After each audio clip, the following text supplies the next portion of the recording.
नमस्कार दोस्तों, बिहारी खाना चैनल में आपका एक बार फिर से स्वागत है। आज मैं बनाने जा रही हूँ मुरमुरे के लड्डू यानी लाई। मैं इसे हल्का सा भून लूंगी ताकि इसका नमी खत्म हो जाए और ये एकदम करारे चटकने लगे। उसके बाद हम इसका मुरमुरे का लड्डू बनाएंगे। कढ़ाई पहले गरम कर ले, उसके बाद इसमें डालें। दोस्तों, अगर आप मार्केट से तुरंत लाते हैं तो ये पफ रहता है, उसको भूनने की जरूरत नहीं पड़ेगी आपको। मार्केट से लाने के बाद इसे चुन लें ताकि इसमें कोई किरकिल ना रहे। उसके बाद इसके लड्डू बनाएं। बच्चों को बहुत पसंद आते हैं ये लड्डू। ये 1 मिनट में इस तरह से ये साउंड करने लगे, हल्का हल्का इसका सौंधापन खत्म होता जा रहा है। 1 मिनट तक फ्राई करने के बाद इसकी नमी खत्म हो चुकी है। अब मैं इसे एक बर्तन में निकाल लूंगी। 3 कप मुरही में आप आधा कप पानी डाल के आप मुरही के आधा या तो गुड़ लें या तो 1/3। जो कम मीठा खाना चाहते हैं वो 1/3 लें। जो अच्छा खासा मीठा खाना चाहते हैं वो 1/3 से थोड़ा सा ज्यादा मीठा डालें। तो यहाँ पे मैंने आधा कप पानी डाला है, उसमें 1.5 कप के लगभग ये गुड़ है। हम इसकी चाशनी बनाएंगे जब तक ये कढ़ाई ना छोड़ने लगे। और आपको मैं बीच में बता दूंगी किस तरह से चेक करना है। गुड़ के पाक को गुड़ को हल्के हाथों से प्रेस करते हुए पकाएं। हाई फ्लेम पे गुड़ को हम पकाएंगे।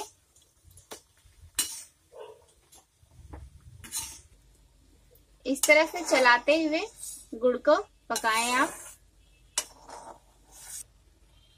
गुड़ अच्छी क्वालिटी की ही ले, अदरवाइज गुड़ को फिर ये बनने के बाद इसको छानना पड़ता है। बीच में गुड़ को पानी में डाल के फिर उसको छान के फिर उसका पाक बनाए यानी चाशनी।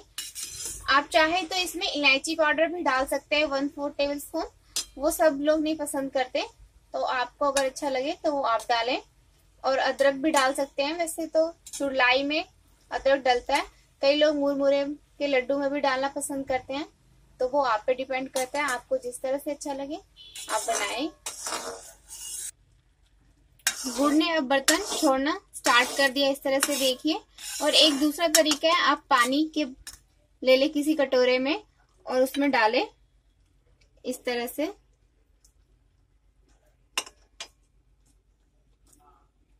अगर ये एक जगह रह जाती है तो इसका मतलब ये बन के तैयार है। अगर ये फैल जाती तो इसका मतलब थोड़ा सा और होता, हल्का सा भी और होगा। ये एक जगह रह गई है इकट्ठी, इसका मतलब ये लगभग तैयार हो चुकी है। बस 1 से 2 बार हम इसे चला देंगे और इसमें ही मुरमुरे डाल देंगे। ये पाक बन के तैयार है। अब गैस ऑफ कर देंगे और मुरमुरे इसी में डाल के हम मिला लेंगे। आप इसी तरह से चूरा के लिए और तिल के लिए भी चाशनी बना के लड्डू बना सकते हैं। इसे अच्छे से मिला लेंगे हम।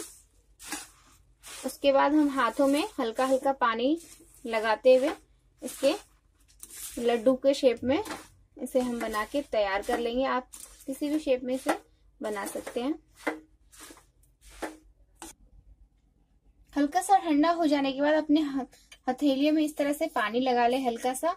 और आप जितना चाहें बड़ा बनाना चाहते हैं उसके अकॉर्डिंग आप इसको एक बार में ले लें और फिर लड्डू बनाएं। इस तरह से हल्के हाथों से प्रेस करते हुए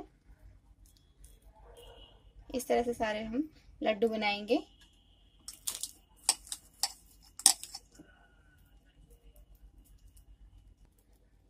इस तरह से ये सारे लड्डू हमारे बनके तैयार हैं। तो दोस्तों, ये हमारे मुरमुरे के लड्डू बनके यानी मुरलाई बनके तैयार है। दोस्तों, मुरमुरा लड्डू बनाते वक्त हाथों में अच्छे से पानी लगा लें, नहीं तो हाथों में छाले पड़ने के चांस रहते हैं। ध्यान से बनाएं मुरमुरा लड्डू। दोस्तों, आप इसे अपने घर में अपने बच्चों को बना के जरूर खिलाएं और मुझे कमेंट करना ना भूलें। अगर आप मेरी वीडियोस देखना चाहते हैं तो आप मेरी और वीडियोस फेसबुक पे और ट्विटर पे भी देख सकते हैं। दोस्तों, मेरी वीडियो देखने के लिए धन्यवाद। अगर आपको मेरा ये वीडियो पसंद आए तो मेरे वीडियो के नीचे लाइक का बटन क्लिक करें और अपने फ्रेंड्स और फैमिली में जरूर शेयर करें। Thank you for watching. और हाँ दोस्तों, मेरे चैनल को सब्सक्राइब करना ना भूलें।